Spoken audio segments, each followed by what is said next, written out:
Hello again, everyone. As I said, this is John Regan here at AIM. Thank you very much for joining us today for this legislative briefing on paid family and medical leave, a fairly complex subject and one that's garnered an awful lot of attention. As I mentioned a few moments ago, we've got over 200 folks signed up to participate in this. So as I try to do with other webinars, I'm going to go through this as quickly as I can, but with sufficient detail to make sure that everyone is well informed, and then we'll try to leave some time for Q&A at the end. I realize with an audience this large, the Q&A may get a little bit complicated in terms of the time frame that we're operating in here, but if you ask a question or you type in a question and I don't get to it because the time has expired, I'll make sure to reach out to you personally, and we'll connect in that fashion. So again, thank you for attending, and away we go.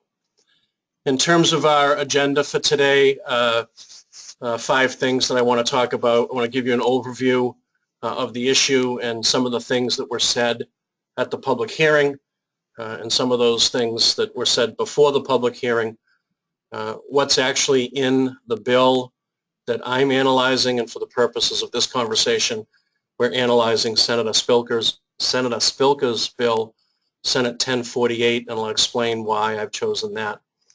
Talk a little bit about AIM's position at the moment and where we are relative to the overall issue, but in particular to Senate 1048. Leave some time for Q&A, as I mentioned, and then talk to you for a moment at the end about next steps, because I think this is an issue where once you're briefed, I believe there are some significant next steps that we all need to take because of the importance and the risk of this particular issue. So very quickly, an overview. Some form of paid family leave has been kicking around for over 20 years. As a matter of fact, I know one of the issues that was pending as I was joining the organization was a paid leave bill, and I've been here 16, 17 years, so this has a long history. Last session in July of 2016, the Senate actually passed a version of paid leave with a couple of differences from what the Senate has filed this time around, and it's because the Senate voted on and passed a paid leave bill that I've chosen to focus on the Spilker bill, in that that's the bill that's made the most progress, the most legislative progress that I'm aware of in the 20-year history of this issue. So given that passage in the Senate, I think that's the bill that represents, if you will, a high tide mark for this issue in terms of legislative activity. There are 3 bills pending for the session, 2 House bills and 1 in the Senate bill that I've analyzed. The House bills are a little less generous, a little less comprehensive, but I think it's important for us to understand sort of the worst case scenario, and we'll go from there. And there's also the issue of federal paid family leave, which the president and his daughter, we're told, are considering, although given the lightning fast speed with which things happen in Washington, I'm not sure we have to worry about that one just yet. And the most important piece, and this is the piece that I think leads me to a more aggressive posture than perhaps in the last 16 years, is the advocates and others are threatening that if this doesn't pass this session, that they will file a ballot question for 2018. That's one of those things that's easier said than done.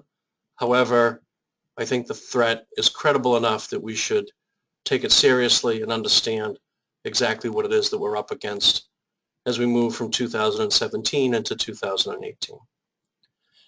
And in case that threat relative to going to the ballot question isn't serious enough coming from the advocates, the Senate President recently wrote in, I guess, a Q&A session on Facebook that if the legislature fails to enact a paid family leave bill, then he expects that there'll be a ballot question putting this matter into the hands of the voter. And as you begin to understand how complex this proposal is, I think you'll realize that putting this question in the hands of the voters virtually guarantees that they will not have read it, and they'll be responding to a bumper sticker, not the actual substance of what's in this proposal.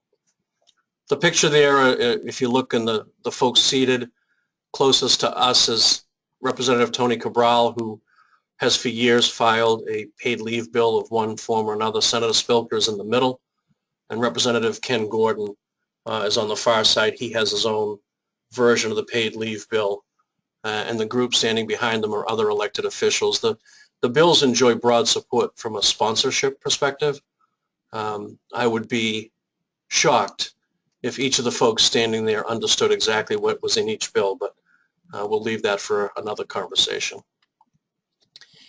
And in terms of what was said at the public hearing, and again, the challenge that we face is that our opponents, if you will, or the proponents of this legislation, point to things like every other country does this, every other state does that.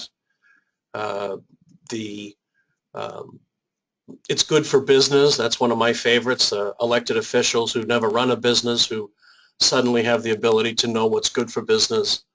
And then other business groups, Jesse Mermel from the Alliance for Business Leadership, who again supports any bill as long as it purports to provide paid leave.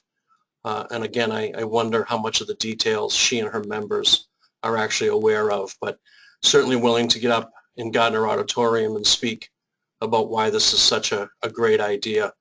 And then lastly, the question from Steve Crawford, suggesting that they're looking at all their options, but certainly not ruling out taking this question to the voters. So with that as background, these are the main leaders of the charge to try to make this happen. And in terms of trying to understand some of the numbers, Dr. Randy Albelda from the University of Massachusetts and Professor Alan Clayton Matthews at Northeastern have over the years done several studies as to what the actual costs would be for programs like those proposed in the House bill and in the Senate bill. And their most recent study, which is called It's About Time, interesting study, no bias there, certainly. It's about time. They lay out what they think the costs are. And I think what you'll perhaps observe as we move through this webinar is that they have dramatically underestimated what the costs will be. And I'll get to that in a moment. If you look at the bolded piece at the bottom, they're trying to minimize what is in the House bill, according to them, a $560 million program, and the Senate bill is an $800 million program in their estimate. And that doesn't include administrative costs, which, again, I'll show you what I think those will look like and how impactful this will be. But they're undercutting significantly what it will cost for payment for these programs. And I want to apologize at the very beginning. I've violated many of the rules of how to do a successful PowerPoint presentation. You're not supposed to put all sorts of words on the slide, but in this instance I have, but I have an ulterior motive. When this is over, I will send this slide deck to you and ask you to read through some of this stuff on your own so that, as I said, we can be prepared for the next steps when we need to take those. So what does the bill propose? What does Senate 1048 call for? I guess the most significant thing is it would establish a Massachusetts law which would establish a right for employees, certain state independent contractors, those providing family child care, and personal care attendants, those are all state employees, and self-employed individuals to receive job-protected paid family and paid medical leave under certain circumstances. So there are a lot of important words in that section. I think the most important two words are job protected. and we'll return to that because that's a very significant concept, and I think is the one that guarantees a very aggressive and vigorous utilization here in Massachusetts. So what are the benefits that we're talking about? So for paid family leave, up to 16 weeks, and for paid medical leave, up to 26 weeks. And leaves can be taken intermittently. And for those of you who run businesses, the nightmare of someone taking either 16 or 26 weeks of leave intermittently is a scheduling and a productivity nightmare, the likes of which I'm not sure the proponents of this legislation have ever contemplated. And the benefits, at least initially in 1048, would be 50% of the employee's weekly wage, capped at $1,000 per week. However, over time, that level of benefit would increase so that by 2021, the benefit would be up to 90% of the employee's weekly wage. And that would be capped at whatever the wage is above $1,000 when you reflect the increase caused by the Consumer Price Index for the Boston, Cambridge, Quincy metropolitan statistical area. And as one of the folks on my staff pointed out, that is the MSA in this area, which has the highest salary of any MSA in the region. So not only is the benefit quite high, but they've tied it to the area in Massachusetts where the salaries are the highest as well. So what can you use family leave for? That leave can be taken by an employee to provide care for a family member. And if you look at the next bullet, family member is very, very broadly defined to include people who've been in loco parentis to the employee. And obviously that's a pretty wide net that's being cast there in terms of who family members are. What can the leave be taken for? It can be taken to bond with the employee's child during the first 12 months after birth or after placement of the child for adoption or foster care with the employee. So that's the maternity, paternity leave section of family leave. There's another section which makes this benefit virtually impossible to price. It allows for up to 16 weeks of family leave if the employee needs to take care of a serious health condition of a family member, and remember, family member is very broadly defined, or because of a qualifying exigency, can't say that word, pursuant to FMLA, or something arising out of a family member of the employee being on active duty in the armed forces of the United States. So it's an extremely broad universe of people who your employee could come to you and say, my grandmother, the person who raised me, a family member has this health issue and I need 16 weeks worth of time to help them deal with that, and that benefit will come with pay. And then medical leave is leave taken by the employee, so it's limited to the employee, and they're allowed to take that 26 weeks of leave from employment due to a serious health condition of the employee that renders the employee unable to perform the functions of their position. So it's a non-work related health issue. If it were work related, then workers' comp would cover. This is designed to cover those illnesses that are not covered by workers' comp.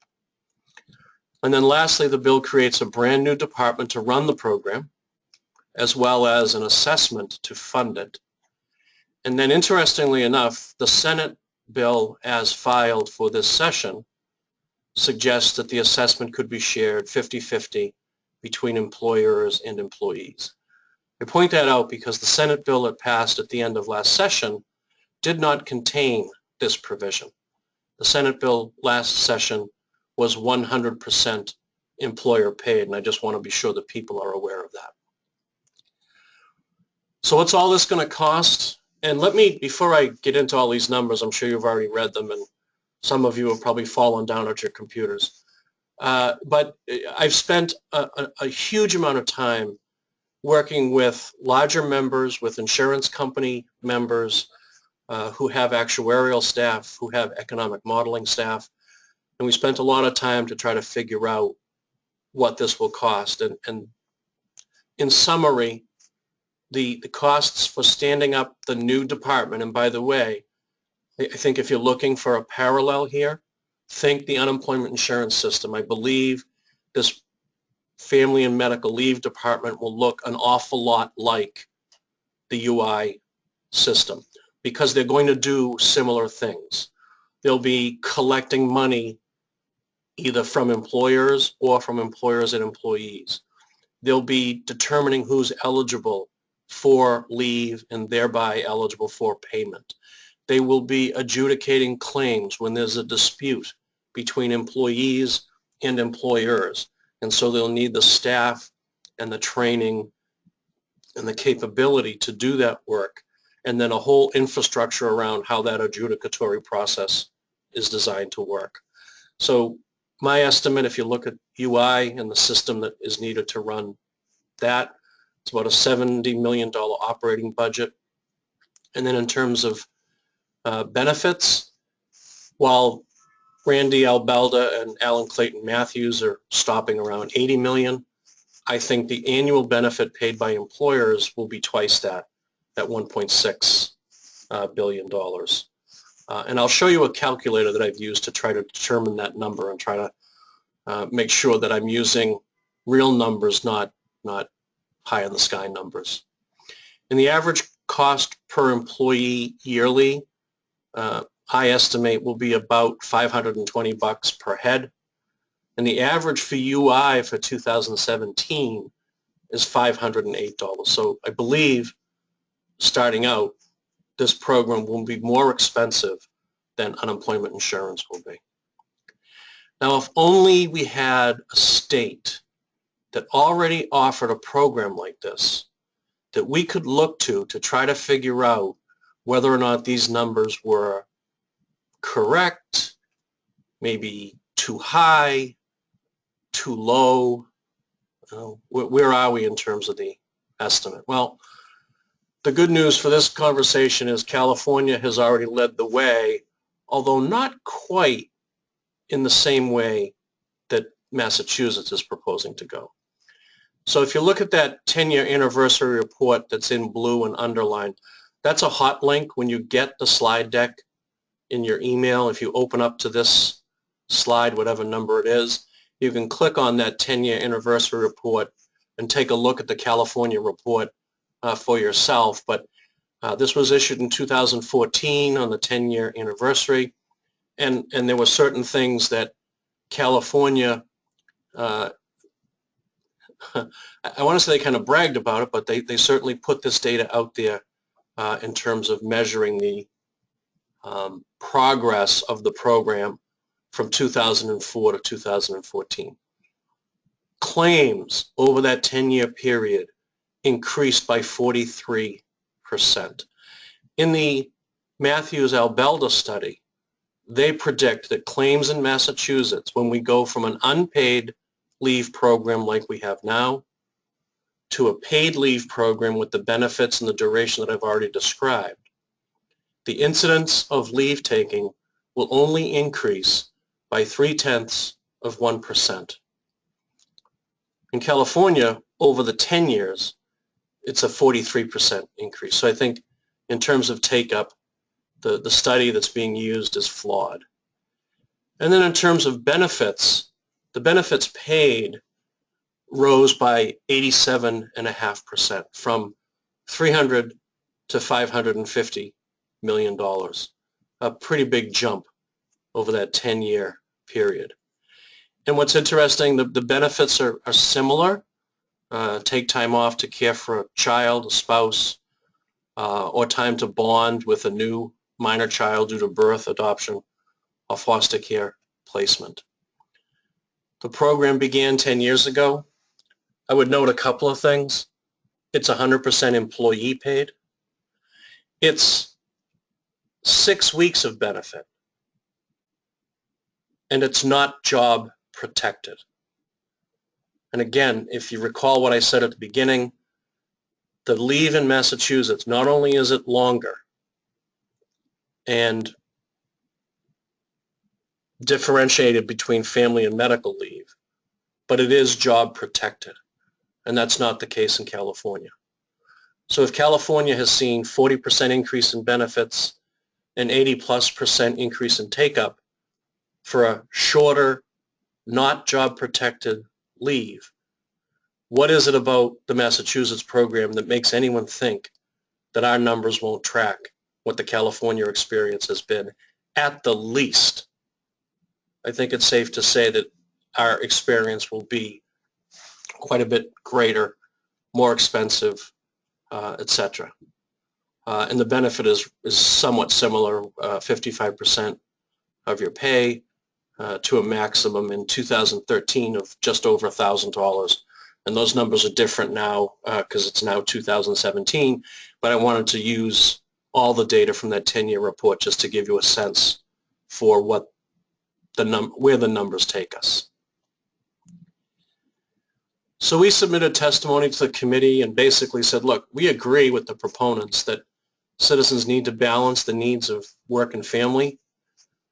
This program is not a reasonable program. It's not manageable, and it's certainly not affordable in terms of how much this is going to cost employers and employees.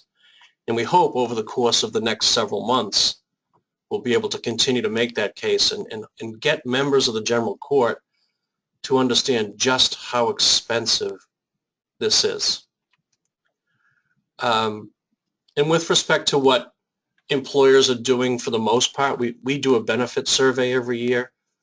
87% of the members who responded already offer short-term disability.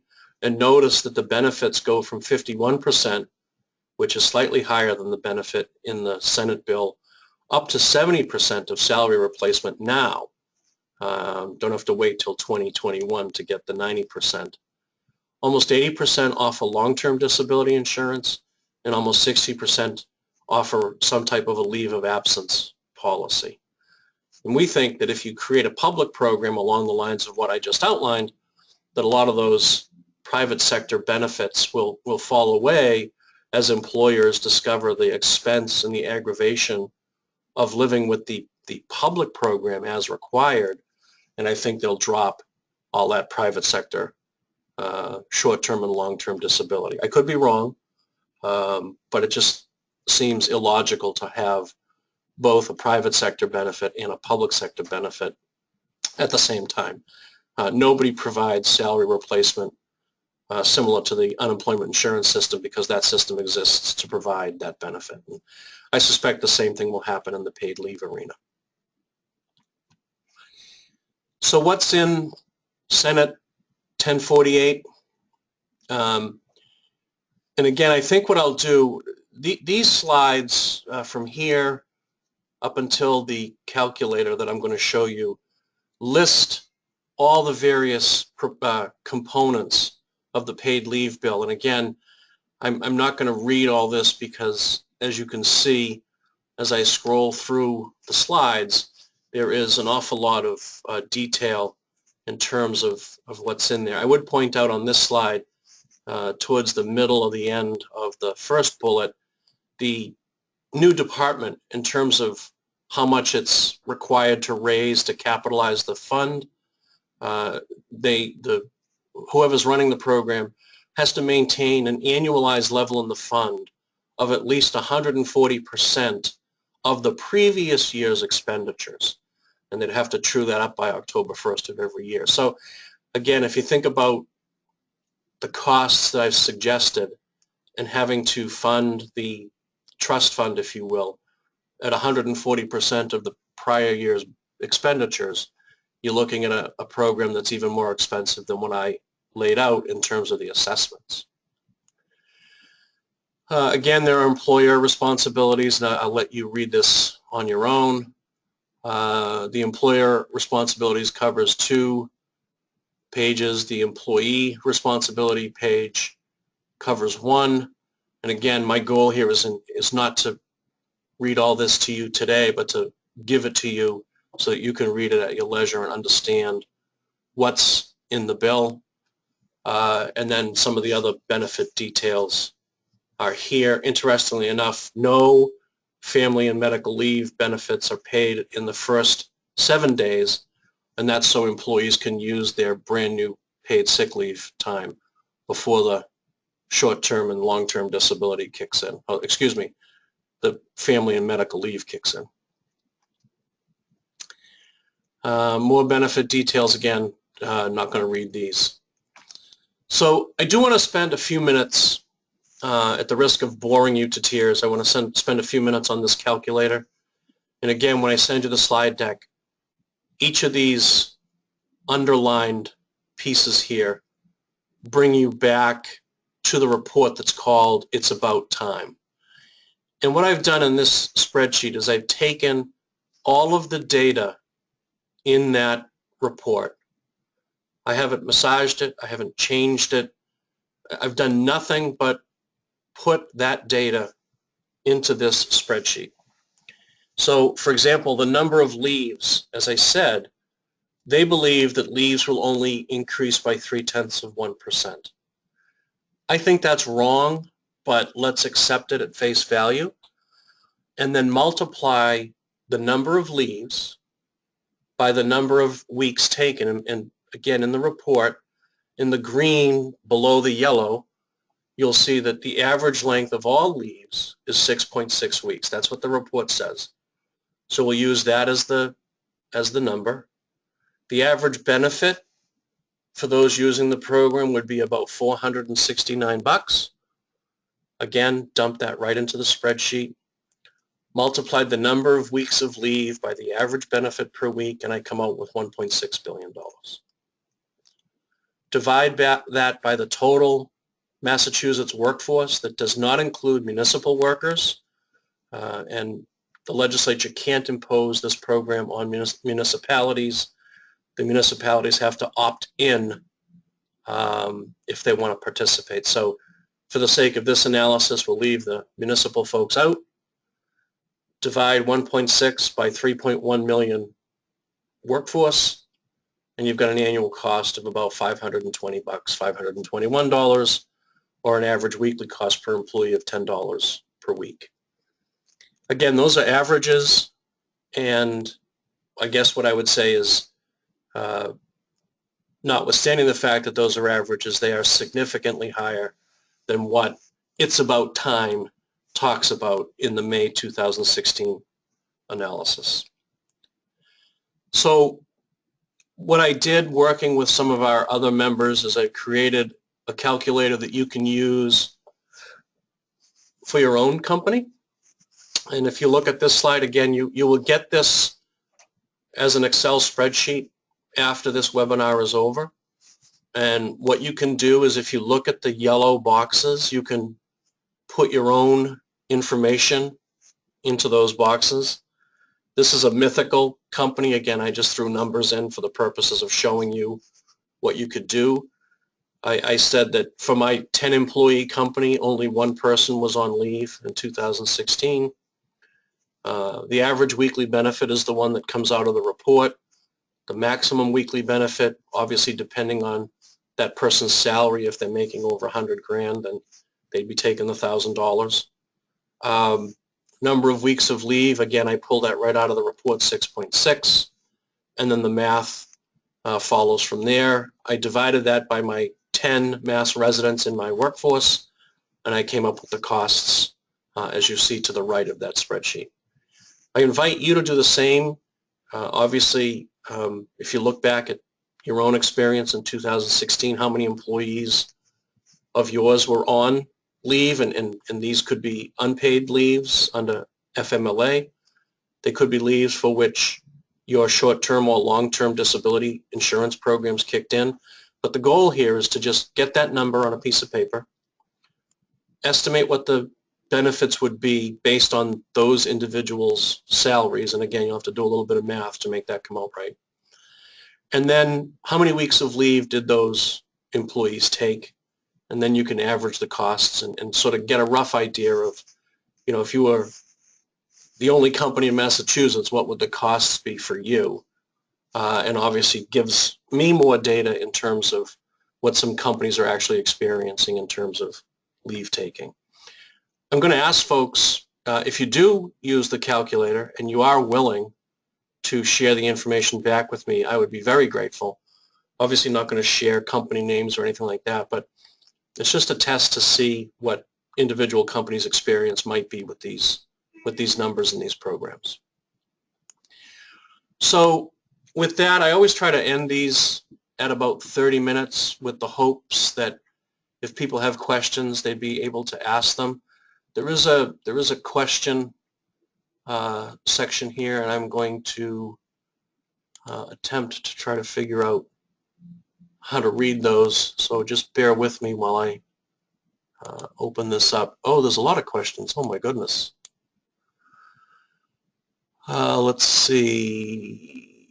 Oh, these are mostly issues about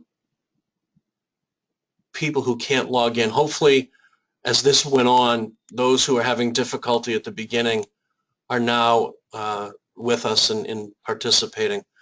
So let me go to the questions that are open. So the first question, will this presentation be available? Yes, I will be sending it out afterwards.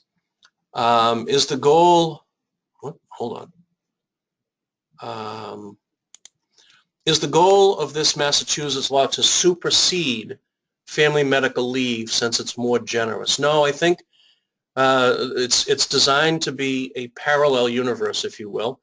FMLA is still the law of the land and would still have to be followed by companies of 50 or more. You would then have to fold in the requirements of the Mass Family Medical Leave bill on top of or underneath, I guess, the FMLA statute. As this unfolds, we'll spend some more time on that issue, talking to the AIM HR services folks about how FMLA and this might work together. The goal for this presentation was just to give you a sense for what this bill talks about. Next question, workers' comp is required in Massachusetts rather than have this new paid leave. Has there been consideration of mandating private disability insurance?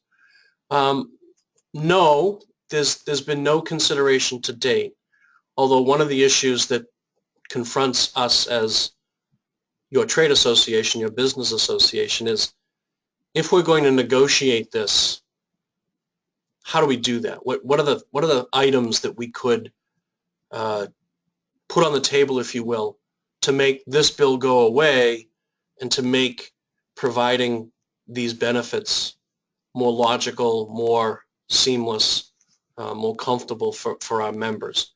So that's certainly something worth considering, but at the moment we still have a long way to go.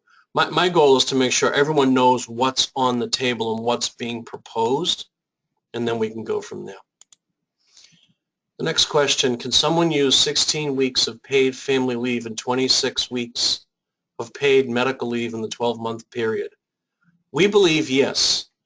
And again, one of the folks on our HR services side has looked at that and said, you know, that given sort of the existing FMLA unpaid, the Massachusetts program with the benefits that it offers, they believe that you could almost take a full year off with pay and still have job protected leave. So yeah, that's an issue in terms of, as we move through negotiating this bill, we need to make sure that there's a house limit to how much leave you can take, period, if that's what we end up doing. The next question, is there any company size requirement? I should know this. I don't believe there is. In fact, if you look at the definition, self-employed individuals are included, and that's a company of one. I do wonder, if you need job protected leave and you're self-employed, you must work for a real bastard. Anyway, that said, oops, sorry, I didn't mean to do that. Someone asked if I've looked at the New Jersey numbers. I have them. I didn't. I looked primarily at California because they've had it for so long, and the data was, I thought, sort of so persuasive. But by the time we get to the end of this, I will have looked at all of the programs. One thing I would note, just all the programs are shorter in duration. They're virtually all employee paid, and I believe all of them are not job protected leaves. So in terms of elements, they have similar elements to what California offers, and Massachusetts is out there on the far end. The next question, does this apply to part-time employees? I don't know. I'm going to have to look that up. I'm sorry I don't know the answer to that, but I'm not going to make something up. I'll try to find that out and get back to you. Let's see, would the new fund only apply to employees who take leave, or would the employer pay based on actual number of total employees? Yeah, the payment would be based on how many employees you have, so it would be spread out over the entire workforce. And again, be careful with the calculator that I've given you. Obviously, as an insurance program, the risk is going to be spread out over the entire Commonwealth. I'm just trying to get a handle on, just inside your company, what it might look like. But the cost would be spread over the entire workforce, and I think will look more like that cost level than my make-believe company level. But again, I'm showing you both, and the reason I'm asking to see this data is I'm just curious what your own experience with leave has been with it either not paid or paid for by short-term and long-term disability. Let me scroll through these questions. Sorry, hold on.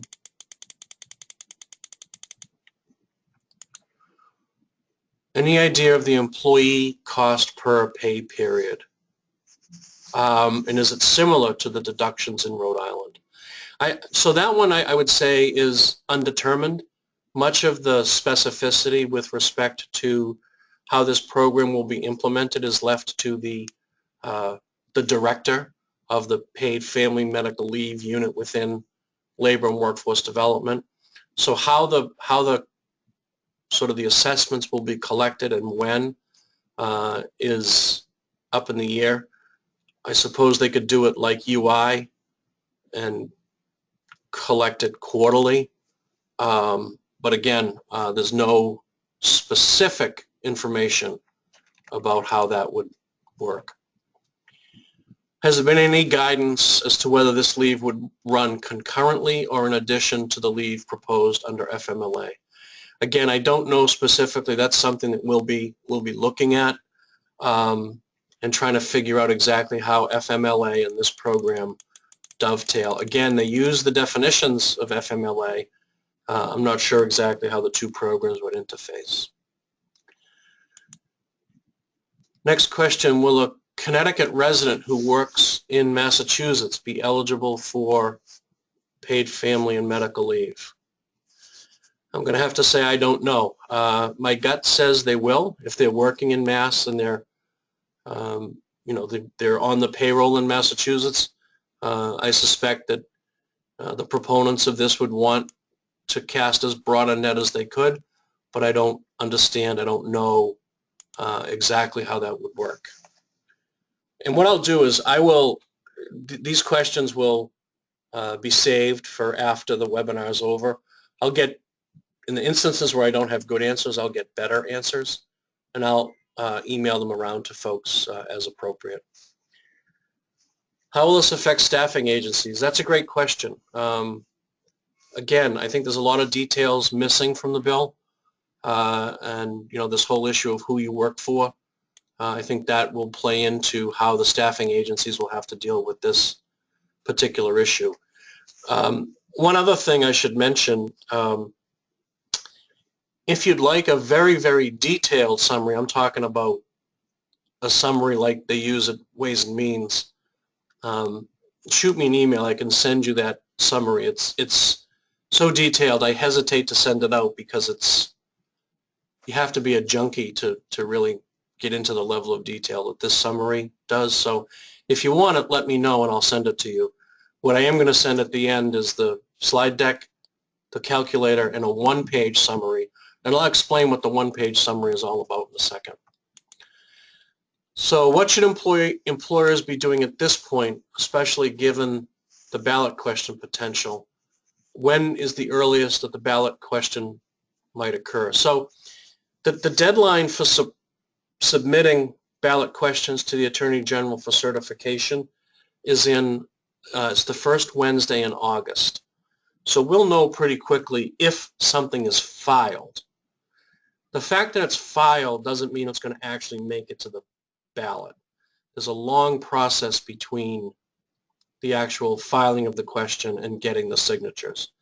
So I suspect that the proponents of this will file something, and then we'll have to watch and see how the process unfolds. In the meantime, the two chairs of the Labor and Workforce Development Committee, Senator Lewis and Representative Broder, have asked to sit down with the business folks just to talk about where to from here.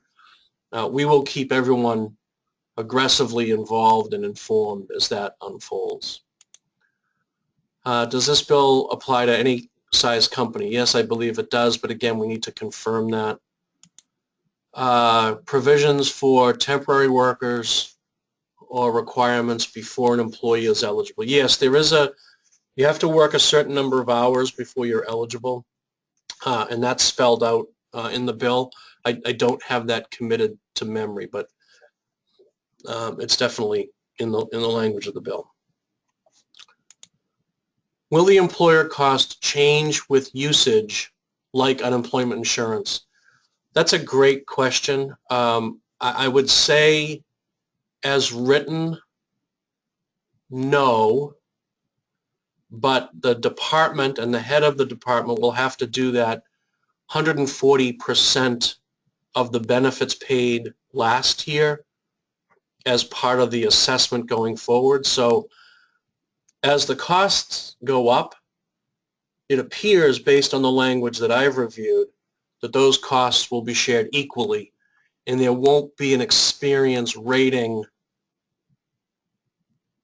factor like there is in unemployment insurance. That's a great question, but I think it will be spread evenly. So if an employer sets up a 50-50 contribution, will that be a required assessment for all employees, or is it an opt-in or out on behalf of the employer? No, as I read the bill, everybody's in. So if you decide to split the cost 50-50, then every one of your employees will share in the joy of paying for paid leave, whether they want it or not. Another question about out-of-state employees. Again, I don't know the answer to that. I think it's just, I think Massachusetts, and this is if you have employees based in another state, so they're not out-of-state residents working in Massachusetts, but they're employees who work for the company, but they're based out of state. I don't know if this will apply to them or not. I suspect that it won't. This could be my favorite question for the whole day. What's the likelihood of this actually happening? I wish I could say that it was remote.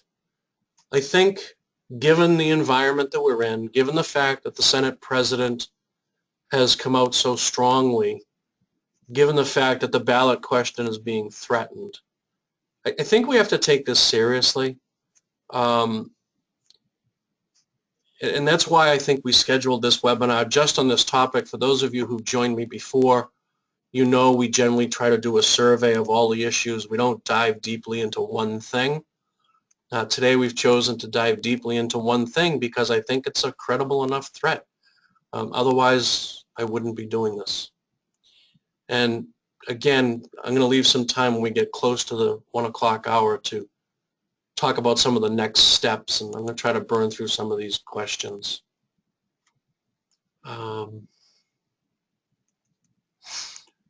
Would the bill provide paid coverage for companies for all employees with no threshold like 50? No, there's no, I don't see any sort of limitation. If you have X number of employees or fewer, you're out of this. I think it covers everybody. Is there only a cost to the employer and the employee if somebody uses this benefit? Yes, it's totally the employee who's using the leave. That leave is paid for out of the Family and Medical Leave Trust Fund, and the contributions come from employees and employers. Can multiple people take paid leave to care for the same person? I suppose they could. If they work for different companies, I don't see how you would police that.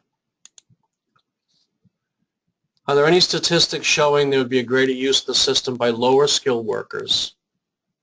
Not that I've seen, and I suppose we could look to other states like California and see if they've done that type of analysis. I have not seen it.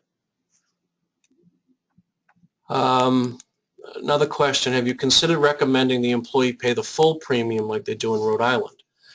Well, they do in California, they do in New Jersey. So yeah, I think as a model, that's certainly worth pushing. So that's something we may consider as a pushback here in Massachusetts, that it be 100% employee paid. Our company offers voluntary employee-funded short-term and long-term disability.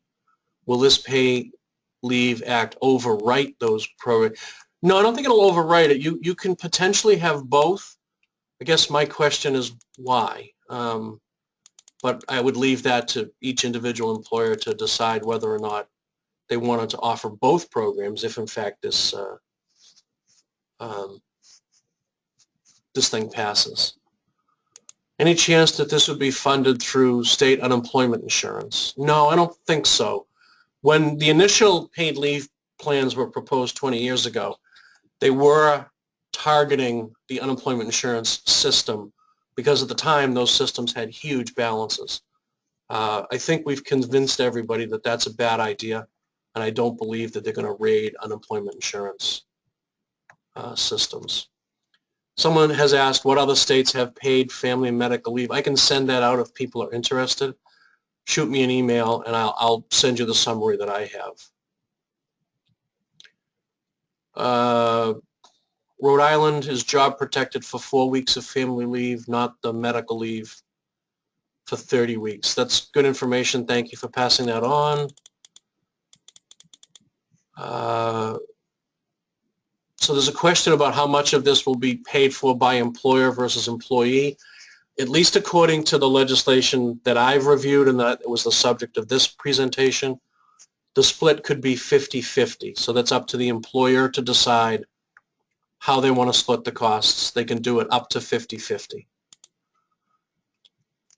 Someone's asked about the economics in my analysis compared to the Rhode Island program. So I didn't look at the Rhode Island program for this particular analysis because it's different enough that I didn't want the proponents to criticize. But I do know a couple of things about the Rhode Island program based on earlier analysis. And again, Rhode Island is 100% employee paid. It's been in place since the 30s. So this is a program with a long history.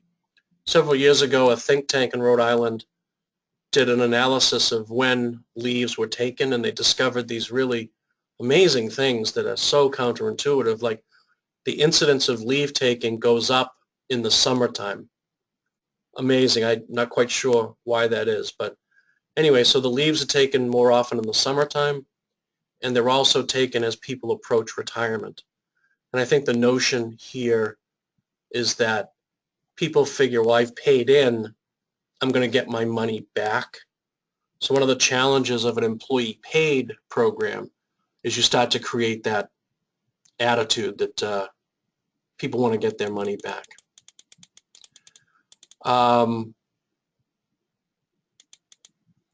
So I'm mindful that we're running out of time. I'm just going to look at some of these. So someone's asked, when calculating employee leaves for the calculator, would I include short-term, long-term, and workers' comp? I would include short-term and long-term.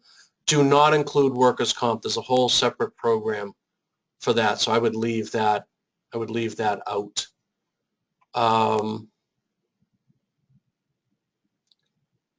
Sorry, you guys are asking questions faster than I can answer them. again, I'm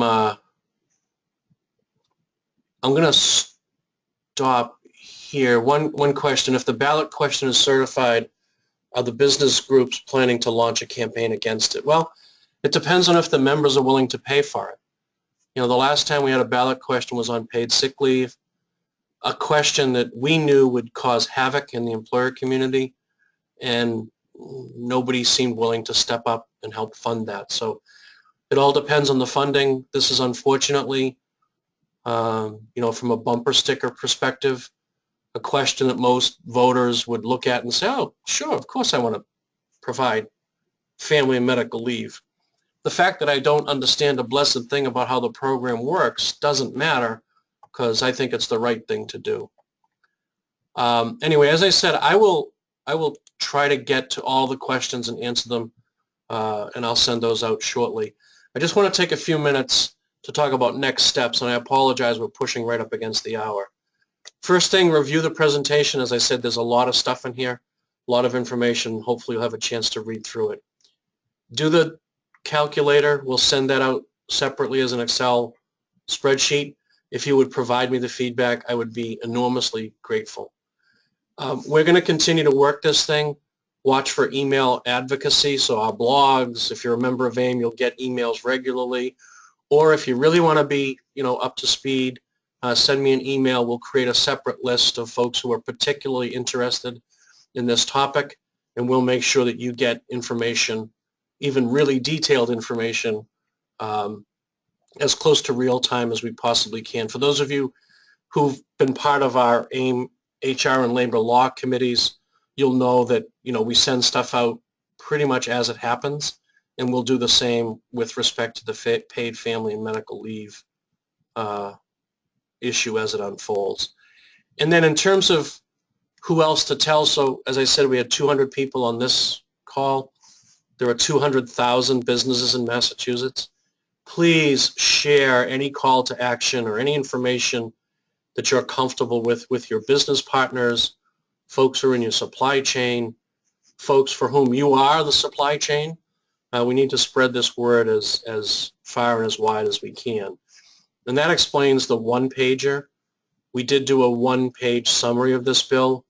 And if you do nothing else, if you're meeting with people, if you're, you know, trying to talk people into taking a position on this, that one-pager should be sufficient to get them convinced that this thing could be very problematic for the business community.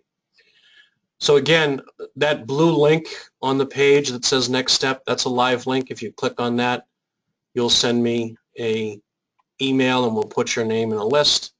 And again, we'll keep you aggressively informed as this thing unfolds. A couple other quick resources. That's a link to my testimony that was delivered to the Labor and Workforce Development Committee, and a link to our blog describing the massive new state bureaucracy that will be created as a result. With that, I will end. I want to thank you all for attending. I want to thank you for your membership in AIM, for those of you who are members. And again, I would invite you to reach out if you have any questions or if you need any other information about this.